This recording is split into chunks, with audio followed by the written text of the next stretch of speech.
Well, welcome to the channel on this dull day in Adelaide. So let's have a chat. I am, in fact, a self-proclaimed petrol head. Now, born in the 60s, grew up in the 70s, 80s and 90s. I am a typical RS, XR, GTE, GTI fan. And ideal world, wouldn't it be lovely if I could have lived my dream as a boy, teenager, in my 20s and 30s, to have owned the dream car. What was it? The Peugeot 205 GTI. Of course, the 1.9 as it got a bit more evolved. Now, about 6 months ago, I spotted one. It's a mid-90s, probably a 94 model, possibly green, like a beautiful deep green. Leather interior, red stitching in the seats, the alloys. This thing was $40,000. 40k. The reason it was 40k, it was a nut and bolt perfect car. Absolutely perfect, 100%. And oh god, I wanted it. Of course I do. I still want it, but I can't have it. It's not realistic because, well, two things. It's twice as much money as this one that I'm driving now. But if you own a car like that, it's not something I can use for this, for the commute, or quickly nip into the shops. It becomes a hobby, doesn't it? It becomes the weekend car park meet and car show car. And it was just too nice. And ultimately as well, it's a 30-year-old car next year, despite the mint condition, etc. And I weighed it up. What was I looking for in a car?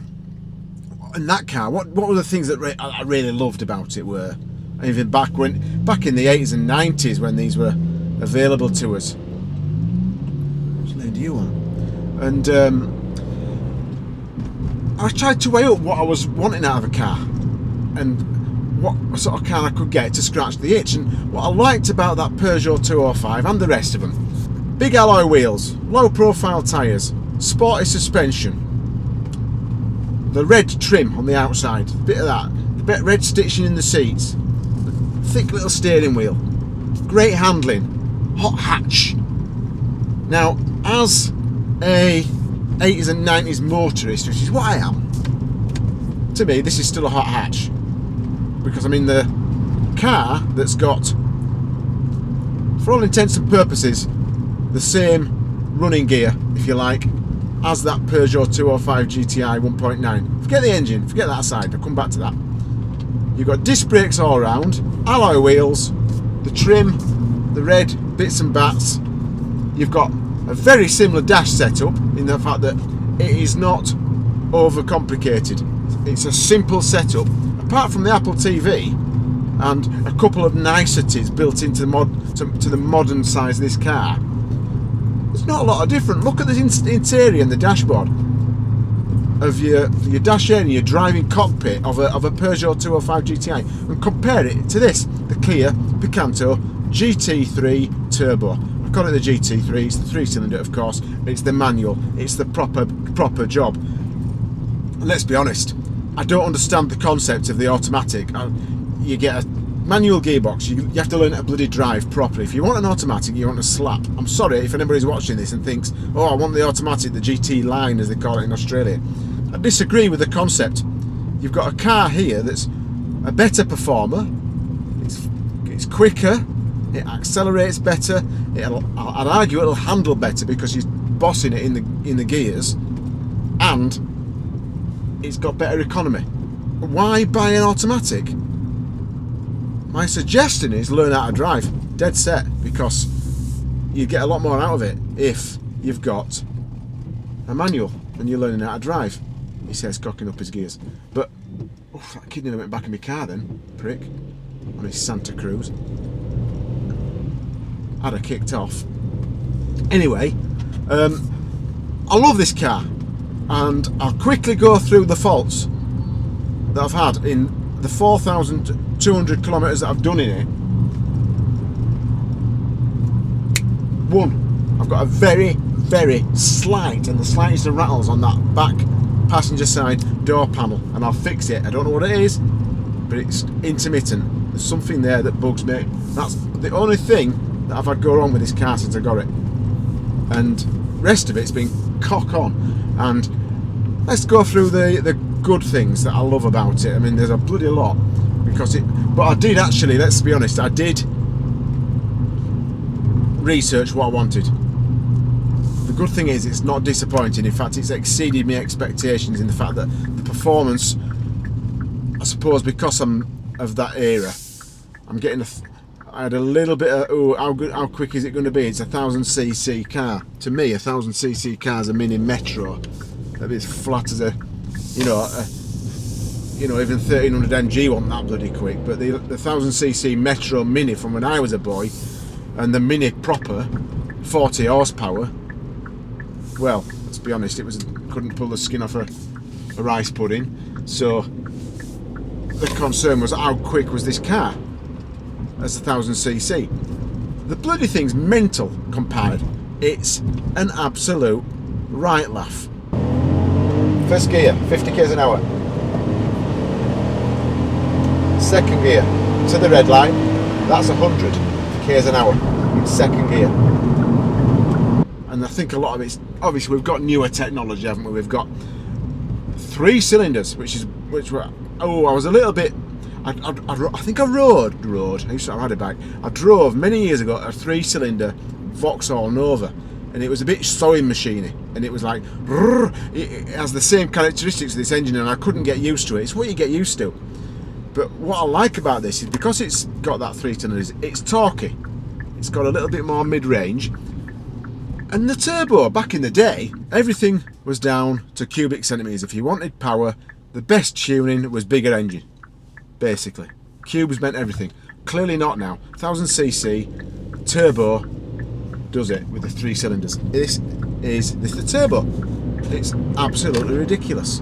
And it's as lively as I said, I've had it. Let's go through a few things that I like about it. Anyway, like I said, we've got good handling. It's sharp, quick steering, and even on pothole roads, you'd expect with this a light little car and stiff suspension for it to jolt you like crazy, but it doesn't. It just bounces through these holes, potholes, undulations in the road. It doesn't feel jarring at all. It's absolutely splendid. That was one of the things that really impressed me, was the decent suspension when I first got it, was the fact that I wasn't actually getting bounced about, and I was impressed with that. That was one of the things. And these are typical road, it's full of holes, and it's not an issue. I don't have to avoid the bumps. I thought it'd be a lot harsher, so that's a great thing. I'm pleased with that. This road surface here is horrendous and not a problem. You can just lapse it up. And let's go back to that, the bigger wheels, the low profile tyres. Because the car's very light, and I've only once had to use the brakes in anger, and I can't exactly remember what it was. Was it a child on a path or a dog or something? It was about 3 or 4 weeks ago, and I thought, oh, I'll cover off on this, and I hit the brakes, and I'll tell you what, my eyes were nearly on the bonnet, my eyeballs. The brakes were superb, and you got 4 disc brakes all around on a little car like this. Brilliant. So again, a real plus point are the brakes. Very, very keen. And as I say, you've got a good contact patch, and I've got no reason to think it'd be any worse in the wet. I think you get the ABS kick in if you needed it to, but this thing will stop you on a bloody sixpences. Now, let's go back to the one of the things that really appeals to me is I own, along with my good lady wife, we own also a rather plush Ford Everest, which is an SUV based Ford, big 4x4. It's a titanium model, and it's got accessories galore, more settings than I can shake a stick at, and I'm like, it confuses the hell out of me. And there's too many buttons, too many settings, too much this. It's buttons galore, and I've had the car 14 months now, and I don't know half of what it's got. That's what I like when I get in this car, is the simplicity, and there's some really nice little features that make it, you can tell it's a 2022, 2023 model, but it's kept simple. This is not complicated. Try to change and adjust the temperature in the Everest, and it's too hard. Too hard. You can't do it when you're driving because you've got to take your eyes off the road to sort it out. I'm constantly saying to Chantal, my wife, oh, I'm too cold. So she starts having to mess with it to sort out the bloody heat from my side with the dual what do you call it, dual climate zone. One thing I do like about this that brings it up to speed and up to 20 into the 2020s is this. The Apple Play is very good. I get a couple of dropouts, but I think that's because of my phone. It's an old iPhone 2019. It's an iPhone XR. So it's a 4-year-old iPhone, and has the intermittent dropouts with the Bluetooth. So that'll be the problem with that. But this is a great system. It's the Everest's got that as well. So I do like the Apple Play. Great product and works well. And I like the display. It's a bit bigger in this one, according to what I've found out. There's some of the earlier models have got a smaller display, and this is a bit bigger, which is great. Now, one of the things I like, of course, is the folding mirrors. Little button here, but it's not asking a lot. It's permanent live.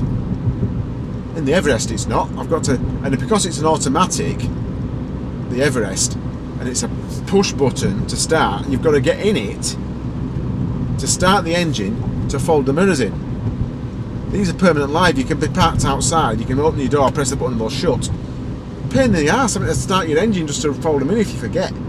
Nice little feature, just a quick cute little thing to add the benefits to. It's just a teeny little thing, but all these things add up that I like, and it's great. I've got the USB here, which is great for charging the phone.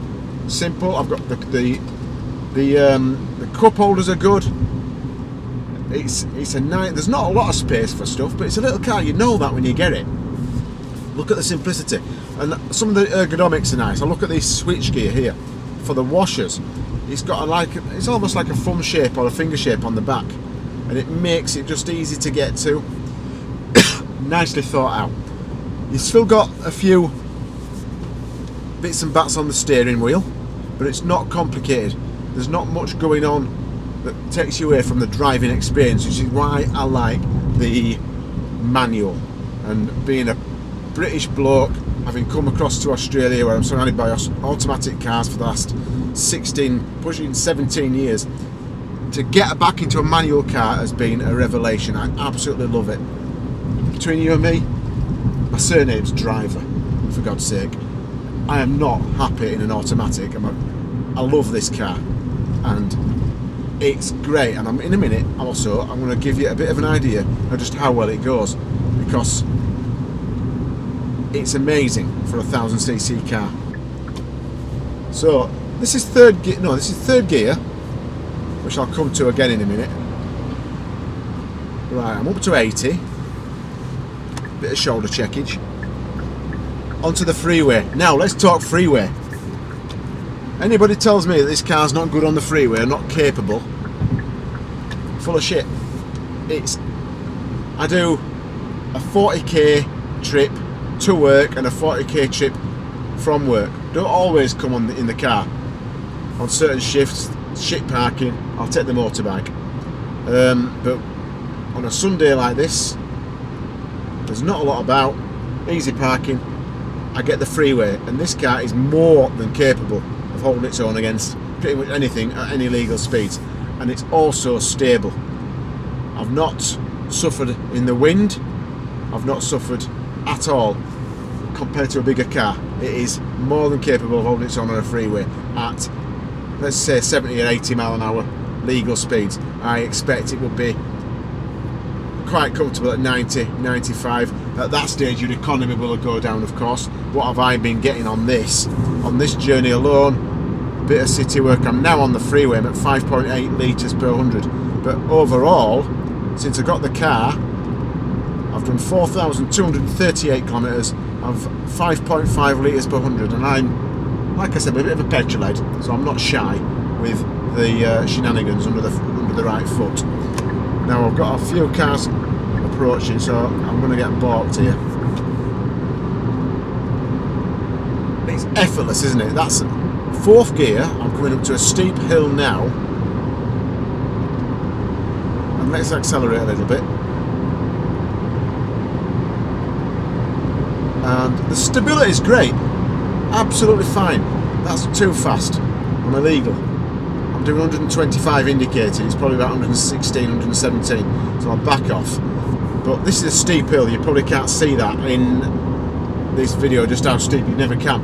But it's effortless. I'm at 110, and it's pulling and accelerating, and it's effortless. This is a really capable car on freeway, on hills, no problem at all.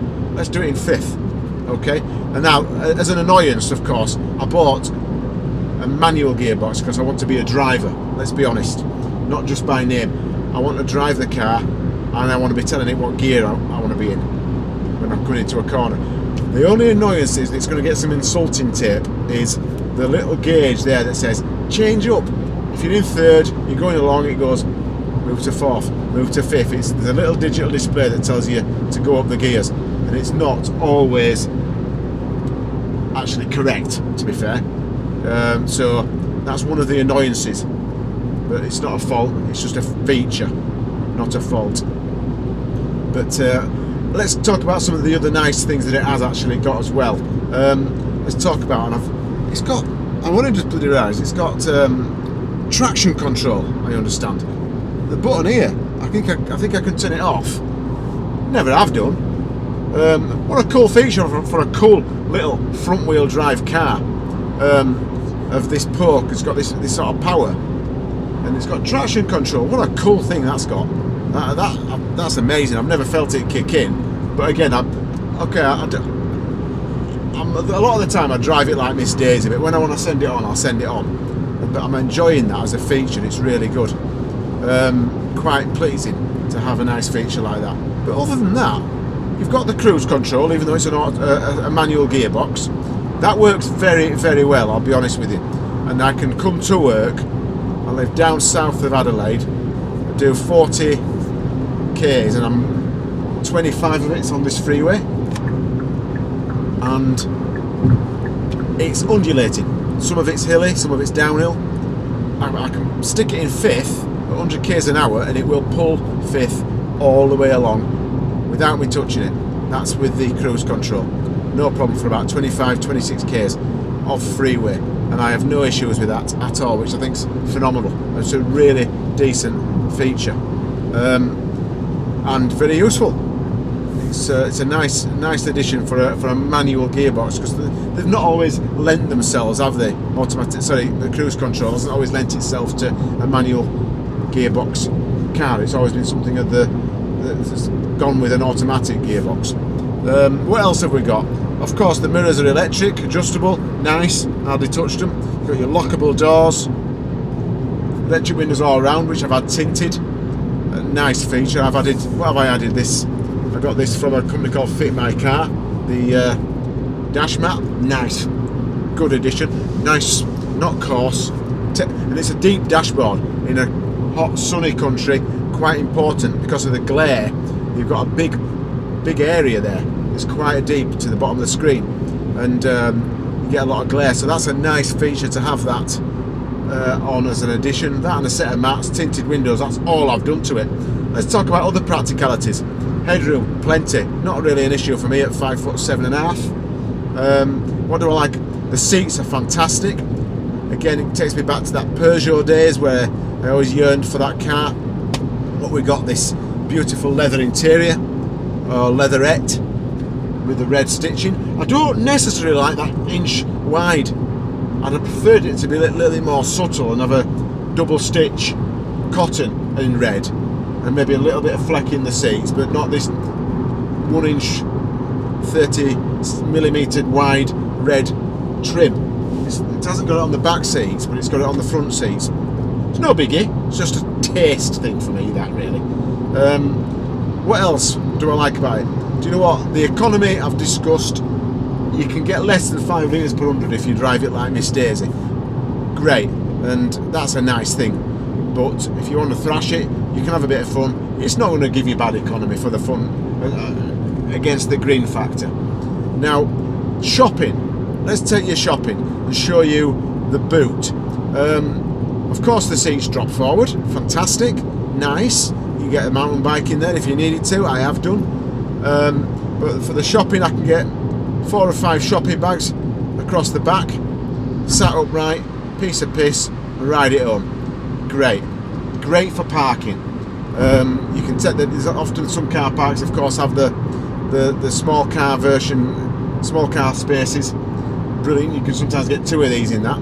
The other thing I like about it is the turning circle. In times gone by, I've had commercial vehicles and I've had bigger vans, I've had bigger cars, I've gone to work, and you want to get away from work early, you park at a certain side of the road and you're aiming in the right direction. With this, it doesn't matter which direction you're aiming. If you've got to do a U-turn, it'll U-turn in a sixpence. You can just turn it round. Even if this car's parked both sides of the road, you can pretty much U-turn this car on a bloody country lane without any problems. It is so small, it is tiny and feels amazing in the city. It's so much fun, and yeah, it's, what else can you say? I love it. It's been a great addition to the family.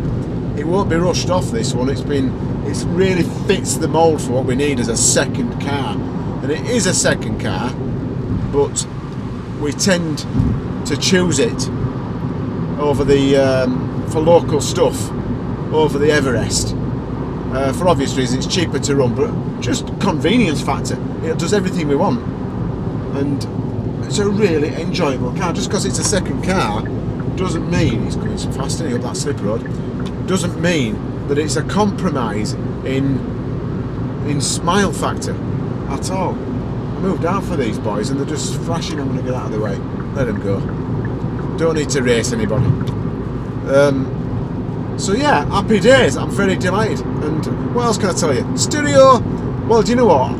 In days gone by, I would have been looking at, oh, let's upgrade it. Let's put a nice speakers in, because that's all you need to do, of course, because it's all MP3 and done through Spotify, etc. So speakers, I've not really tested them out. I used to be completely singer.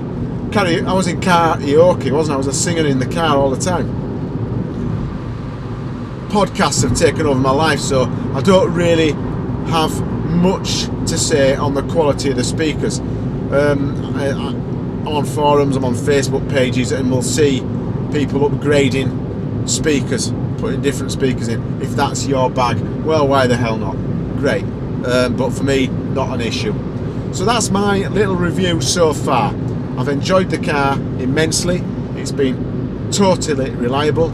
You'd expect. It hasn't done a lot. As I say, I've had it 4 months and we've done 1,000 k's a month, so it's not really a major long-term test. It's just my impressions first up. And what will I give it so far?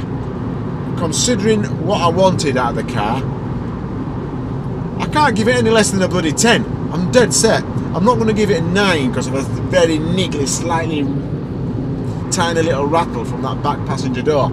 I'm not going to give it a 9. For me, it has been fan-bloody-tastic. Just a delight to drive, a delight to own. Thanks for joining me. There will be a lot more to come in relation to me showing you what I'm doing with this car and how much we're enjoying it. See you on the next one.